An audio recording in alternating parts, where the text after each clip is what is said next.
That's Okay. okay. Hey everyone, welcome back to Flow with Solaris. I'm Melanie, and today I'm joined by Jennifer Goldie from beautiful hypnotherapy. And Jen is a clinical hypnotherapist who combines hypnosis with EFT and meditation to help people build confidence and break free from anxiety. And what I love about her approach is the belief that we all have way more power over our thoughts and our emotions than we realize. And we just need to learn how to access it. So thank you, Jen, so much for being here. It's a pleasure, Melanie. It's a pleasure to join you. Thank you for asking me. All right, well, tell me about yourself and what you do and who you help and how.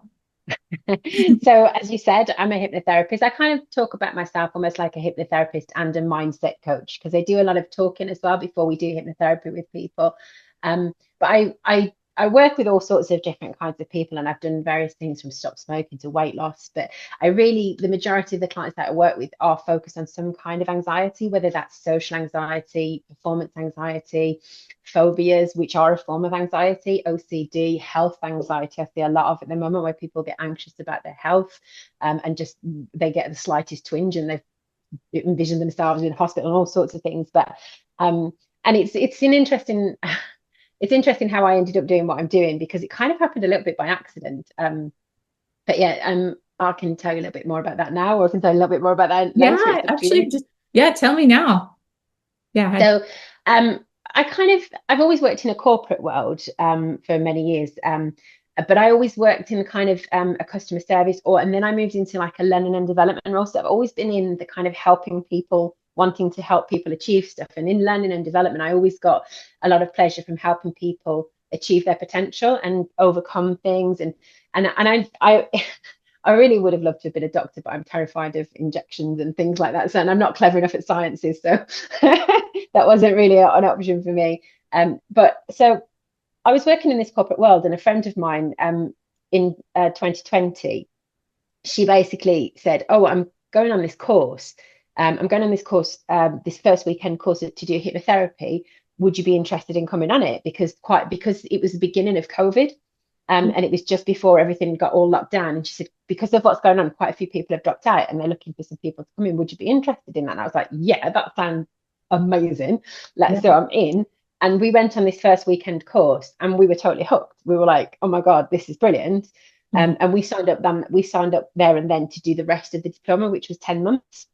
Oh, wow. And we did this course over the course of 10 months, and we did every like weekends and while we were still working, because we used to work together, and we started to build our practice while we were doing that. And I always thought that I would want to help people stop smoking Yeah. because hypnotherapy is how I stopped smoking. Oh, wow. So I always tell my clients, I loved smoking. I started smoking when I was 13 years old. I know. Mhm. And my parents smoked, my brothers and sisters smoked, and I loved it. And my favorite was in the car with the window down, the sun, the music, smoking. I loved it. I Music. loved smoking. Yeah. Yeah. And I mean, I wasn't a heavy smoker, but I really just enjoyed smoking. It was because when I was younger, it's to tell you how old I am, smoking was cool when I was younger. It's not so cool these days.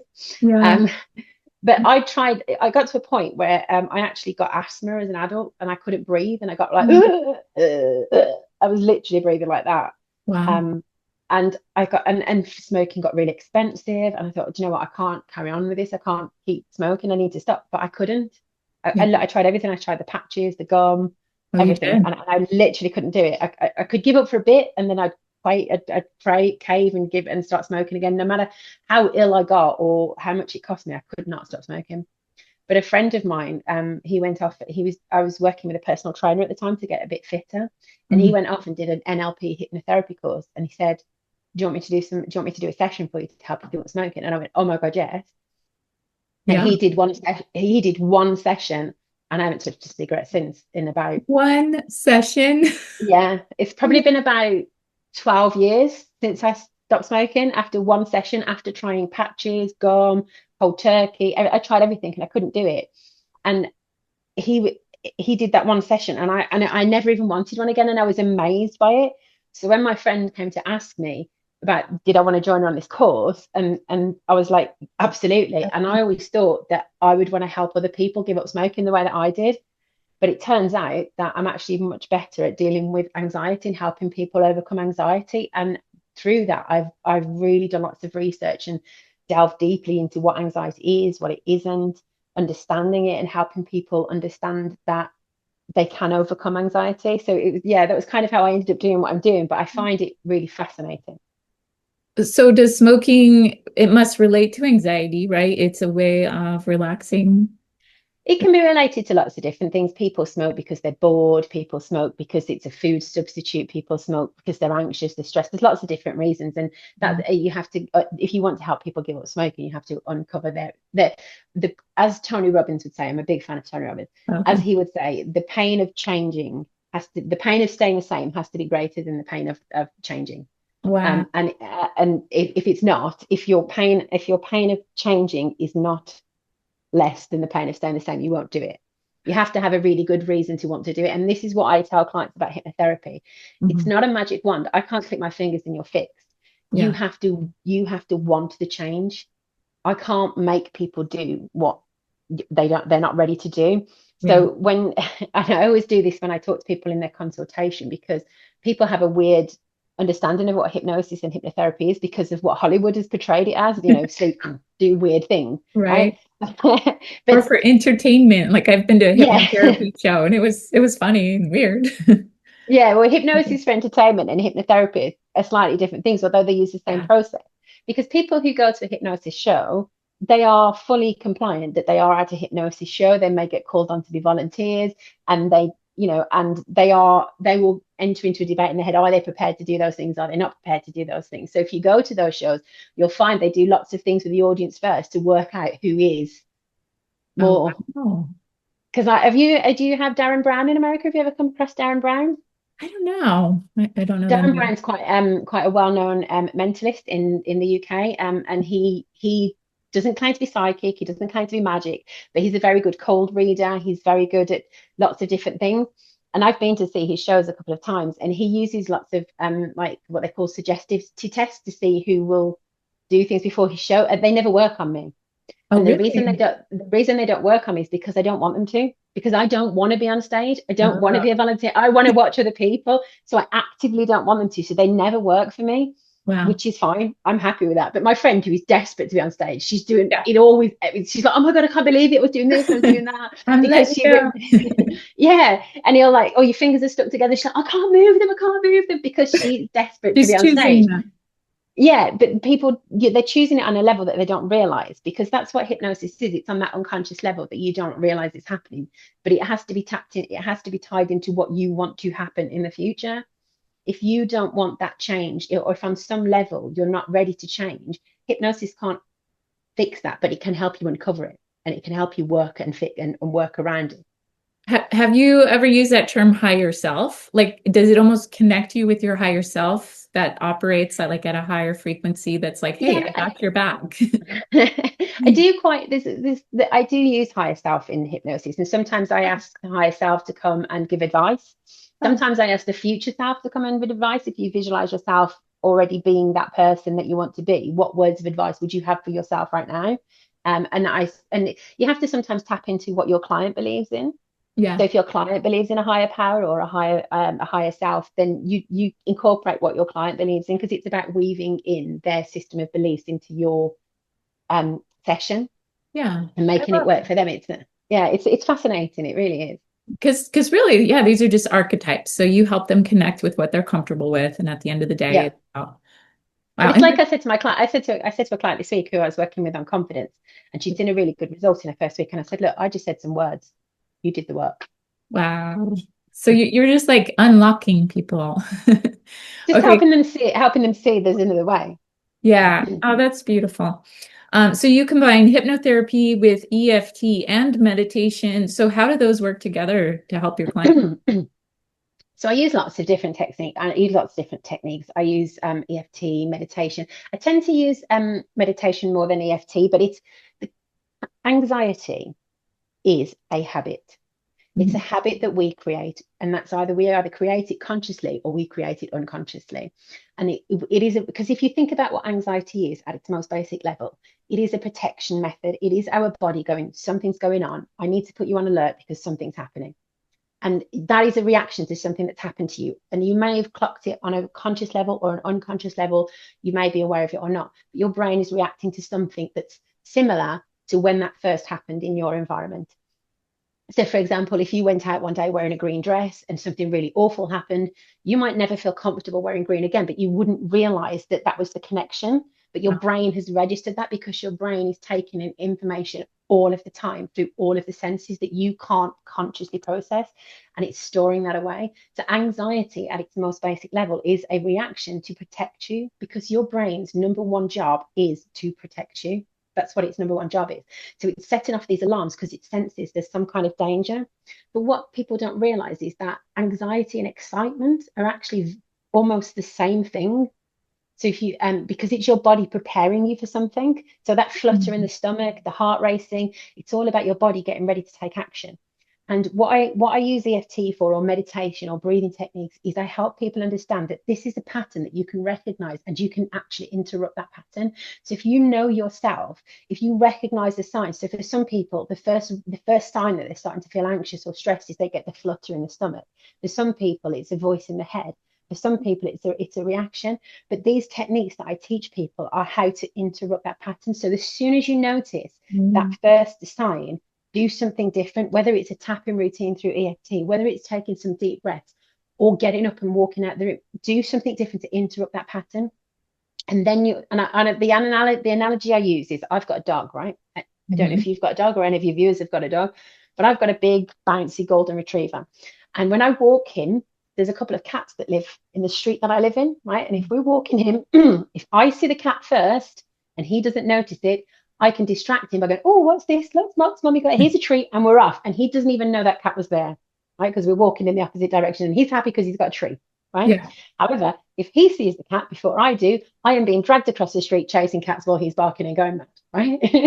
And we call that's the red zone. And we are no different. If we don't interrupt the pattern soon enough, we are in that spiral of anxiety and it's too late. We're in that red zone. But if we recognize our patterns and recognize that something's happened and we can interrupt it quickly before we're chasing cats, we can divert ourselves somewhere else. So this is before I even get to hypnosis, I'm talking to my clients about this, about how to interrupt that pattern, because that is what anxiety is. It's a habit, just like smoking, just like biting your nails, just like any other habit. And if you recognize it, know it's happening, you can break that pattern. So that's how I use these techniques. Wow. I used to recognize it a lot. I just didn't know what to do with it. And for me, it was always public speaking, and Yeah. if I would have had some tools, that would have been really powerful. Think of how many things I could accomplish if I could just overcome that one barrier. There's one simple tool that I Yeah. teach all of my clients, and it's really, really simple. And it's a breathing technique. And basically, if you breathe out for longer than you breathe in, you are putting your body into what we call the rest and digest. You are activating the parasympathetic nervous system, which is the calm, rest and digest. So breathe Wow. out for longer than you breathe in. And do that a few times and you'll feel totally different. Even just the moment you said that, of course. So I tried it and I'm like, whoa, it's like this waterfall of peace. It's such a You do, simple because it feels thing. like you're just letting everything go. But there's actually a Yeah. I'm all about understanding the evidence behind things, and there's a physiological reason for that, because your autonomic nervous system works in opposition with each other. So you have the sympathetic nervous system, which is fight or flight, but the parasympathetic, which is rest and digest. Every time you breathe in, you put yourself into fight or flight mode because you're taking a breath, ready to take action. So if you breathe in, your heart rate increases, you start to put yourself in that place, but you breathe out, you release, you're letting go, you're telling your body the danger is past, it's okay, you can relax now. So take a breath out for longer and keep yourself in that relaxed phase for longer than you breathe in. Wow. So simple. And I just got chills, like so simple, but like so beautiful and so helpful. Yeah. Um, so you talk about helping people realize that they have more power over their thoughts and their emotions than they realize. Can you share what that transformation looks like for someone? Yeah, it's interesting. So some of the things that I've talked about, the techniques that I use, is how I help them to realize that. And Mhm. one of the things that I also teach them is, and I call it, you probably people will probably have heard of this, but this is how I talk about it. Nothing I say is new. all of this information is out there. It's just things that I've learned and I've gathered together to help in my particular style. That, there's plenty, all this information is out there. So I talk to my clients about what I call the pink elephant effect. Mm-hmm. So I asked a client the question the other day. She came to me. She's got a dental phobia, and she was terrified of dentists. And she said to me, she said, "Oh, I just worry about what if this happens? What if all my teeth fall out? What if this? What if? And I said, have you ever actually told your brain what you want to happen?" And she went, What I don't think concept? anyone's ever asked me that before. Do you know what? I don't think I have. I said, how does your brain know what your desired result is if you don't tell it? Because your brain wants to please you. So if you're concentrating on all the bad things that might happen, this might happen, this might happen, this might happen, your brain is going to go, okay, I'm going to prepare for that because you think that's going to happen. I'm going to look for all the evidence that that's true because that's what you're focusing on. That's your pink elephant. Because if I say to you, Melanie, don't think about pink elephants, whatever you do, don't think about pink elephants, just put all thoughts of pink elephants out of your mind, what do you think about? It's the only thing I can think about.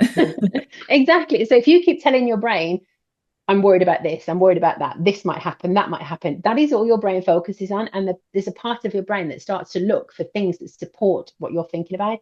So if you start to tell your brain, I've got this, I can do this, this is a positive outcome, this is going to be fine, or whatever positive word, you start to retrain your brain to look for evidence that that is true instead.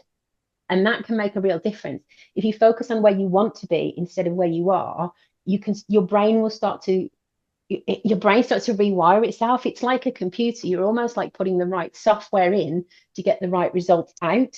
And if you don't do that, if you just keep putting the negative software in, your brain will keep running those negative patterns and behaviors. You have to put the software in. And that's where hypnosis can help you with those positive visualizations. So you can use hypnosis to help people visualize that positive future, and you can anchor it to certain things as well, like a touch or a word or a color or something, and you can help people start focusing more on that positive and leaving behind that negative. So when you talk about comparing different kinds of therapy, so talking therapy, for example, and I'm not saying one is better than the other because I've had talking therapy and hypnotherapy, and I think both have their place. But Mhm. talking therapy quite often focuses on, tell me about the issue, when did it start, how did it happen, what happened, and it's holding you in that place Yeah. because you're constantly talking and thinking about it. Whereas with hypnotherapy, I don't really care about that. What I care is, where do you want to be and how can I get you there? What does your ideal future look like and how can I get you there? And this is how we work. And sometimes we do have to look back and release emotion, but that's not always the first route. It's more about focus on the future. But yeah, the pink elephant effect, you have to tell your brain what you want to do. And when people realize that, it's amazing. I had a guy come to me once, and it was after COVID, and he'd split up with his wife during COVID, and he felt really lonely, and he said, I want to go out and I want to meet women, but I'm really nervous. And when I go out, I'm like this, I'm shaking, Okay. and I've just lost all my confidence. I've lost all my confidence because my relationship broke down and we were locked down and I couldn't speak to anybody and I lost all my confidence. And he came to see me for some sessions, and I helped him with these things. And when he came in for his third session, I opened the door to him, and before we even said anything, I just felt a completely different energy coming off. I could tell he was different. Wow. And he gave me a lovely review. Actually, he said that I helped him feel human again, which was really nice. But I immediately felt that energy from him, and it was just really nice. And it's such a positive thing to see people realize that, do you know what? I don't have to feel this way. I can take control of my mind. I can take control of my thoughts. And do you know what? Thoughts aren't real. They're only real if I listen to them. And when people go on that journey and they come with you and they come out the other end and they're completely different, it's quite emotional for me at times as well to see that. It's just amazing. Oh, what incredible work. I mean, this is the form of shadow work, right? You're helping to go in there and just unlock it and let's let Yeah, it be and live the life you're meant to live. exactly. Yeah, I did read some of your reviews on your website. So it does look like there's so many happy people that are getting transformation. So, where can people find you if they want to learn more and work with you? So I've got two separate websites because I'm just about to set some online stuff up. So I've got beautifulhypnotherapy.com and I've got jennifergoldie.com. And I've also got a Facebook page, which is Beautiful Awakenings Hypnotherapy. So they can find me in all of those places. I do have an Instagram as well, but I tend to use Facebook more because I'm of that generation. Yeah, me too. Okay, any other last words you want to say before I close out? I just think that we worry far too much about what other people think. And I would advise people, one of the best pieces of advice I can give people is just to be unashamedly yourself. Screw the haters. Like Taylor says, haters gonna hate, right? Just you do you, and wherever possible, have fun, because otherwise, what is the point? Love it. And if you're fixating on something negative and circulating, then there are things you can do to help release that and integrate that. Absolutely. Yeah. Absolutely. There's always a way, but you have to be ready. I always say to my clients, change is only possible if you are ready. You can't force it, and it has to be the right time for you. So don't feel pressure, don't feel forced, don't do it because someone else wants you to do it. Do it because you want to do it. Do it when you're ready. And there is amazing possibilities out there for you when you are ready. Oh, I love it. Well, thank you so much, Jen, for sharing your story with us. So, if you're feeling stuck in that cycle of anxiety or low confidence and you're ready to make a change, definitely check out Jen's work at beautifulhypnotherapy.com. And thank you Yeah. so much for watching Flow with Dolores. Subscribe if you don't want to miss out on the next guest. Until next time, take care of yourselves. Thanks, Melanie.